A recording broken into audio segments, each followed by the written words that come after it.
Welcome to the Thinking Green News Moment. I'm Chris Schneider. Today my guest is Professor John Eichert. He is the author of Sustainable Capitalism. Welcome, John. Thank you. I'm pleased to be here. Well, we're pleased to have you here. What can Fox viewers do tomorrow for the least amount of money to have the most positive environmental impact on their communities? Well, I think here we have to realize that we're dealing with a different kind of question when we talk about sustainability than we've dealt with in the past. And there isn't a single prescription. There isn't a single set of rules that we can follow, a set of best management practices.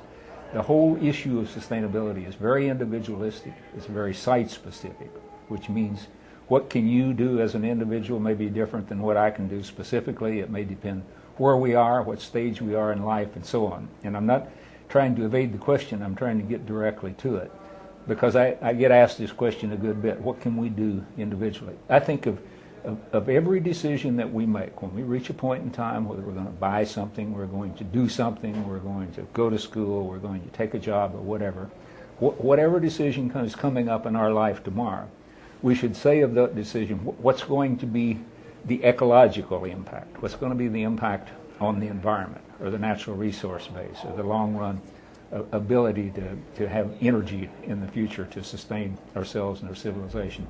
But also, what's going to be the impact on society? What's going to be the impact on other people? Because sustainability is not just about sustaining the natural environment. It's also about sustaining society, because it's society that's having the negative impact on the natural environment. And we have to have a positive relationship between society and the environment to have sustainability. And then the third part of that is economic viability. What can I afford to do? And if we make every decision that we make as it comes day by day, saying what's going to be the impact on the environment, what's going to be the impact on the society, and is it something that I can afford, given my current economic circumstances, I think we'll be led day by day toward a more sustainable society. And we'll be led on a path that makes our lives more sustainable, ecologically, socially, and economically, day by day. So what you're talking about is the viewer making an affordable vote with his pocketbook, absolutely, with the environment as the background. Right. And what one viewer can afford to do tomorrow will be different than what another can afford. Mm-hmm. What one viewer has in terms of an opportunity to make a positive impact on the natural environment, on resource use, will be different than another. And what one person can do for the greater benefit and sustainability of society will be different. And the implications of their decisions will be different. So we each have to ask that question individually and be able to apply it to our particular situation, our particular place. Let's talk about your book, Sustainable Capitalism.